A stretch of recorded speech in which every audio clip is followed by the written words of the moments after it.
everything was incredible, and it only started to kind of go downhill, I think, when I started to hit puberty, and really puberty though at like 17, and my metabolism was like slowing down massively and I was gaining weight, and then there was the social media scrutiny and everything, and that was when it kind of hit me. Did social media cause you to get depressed? I think it contributed. I wouldn't say that was the main reason. I think it's some sort of chemical imbalance, but I think it definitely was a bit of a catalyst. Are you what I call SMS, social media sensitive? Yeah. Were you then? Are you now? I think I was more so then. I'm learning to not be so much now. Yeah. But yeah, like you see 10 great comments and you ignore them, but one negative comment and it just like throws you off. What would people say that bothered you? What kind of thing would bother you? So the character that I play on my show is called Sansa, and people used to write like, oh, damn, Sansa gained 10 pounds, or Sansa needs to lose 10 pounds, or Sansa got fat. Really? Yeah. It was just a lot of weight comments. Or I would have like spotty skin because I was a teenager, and that's normal. And I used to get a lot of comments about my skin and my weight and how I wasn't a good actress and things like that. I used to get called wooden a lot. Still do. And that bothered you? Yeah. And what would you say to yourself about that? I would just believe it. I would just say, yeah, I am spotty, I am fat, I am a bad actress, and I just believed it. So you would go to work the next day. How would that affect you when you went to do your scenes the next day? Well, I'd get them to tighten my corset a lot. I'd be like, make it tighter, make it tighter. You got a foot in your back pulling? Yeah, like pulling.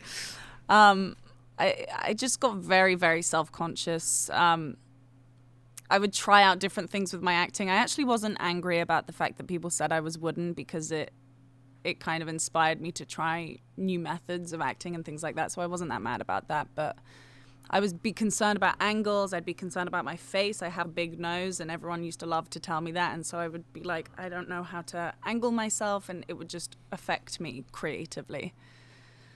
And I couldn't be true to the character because I was so worried about Sophie. Right. And do you think it caused you to do a worse job or a better job? I think a worse job. Really? Yeah, I think so. Did you tell people that it was bothering you? Did you tell your director or anybody that it was bothering you? No, I'm so passive. I'll let anyone do anything and let them do whatever angle they want. But I have a friend, Maisie, who was on the show with me, and she's just a year younger than me, and she and I were growing up together, and she was my best friend, and so she was the only one that I really told about all of it. So how many weeks or months a year would you shoot?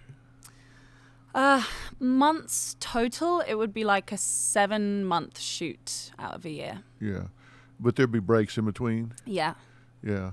And when there were breaks, would you stay inside, stay in your room, stay in bed? Oh, yeah. Yeah. I would, Maisie and I used to do it together. We were, I think, being friends with each other was quite destructive because we were going through the same thing. And so we used to get home from set, go to a Tesco's across the road, like a little supermarket, and just buy food and go back to our room and just eat it in bed. And we never socialized for a couple of years. Really? Yeah.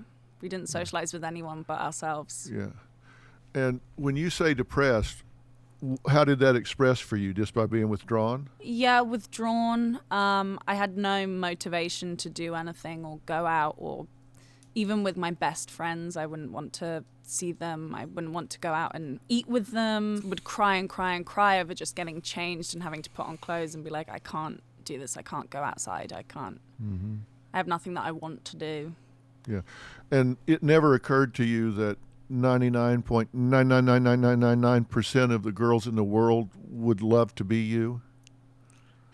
I don't know.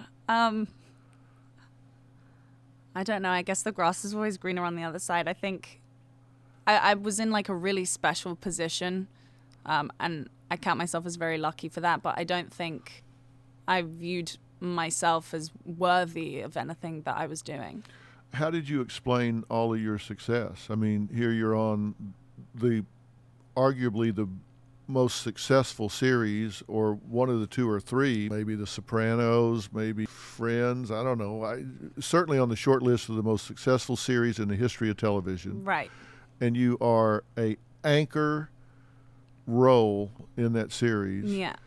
Out of millions of actresses, it's you. How do you explain that to yourself?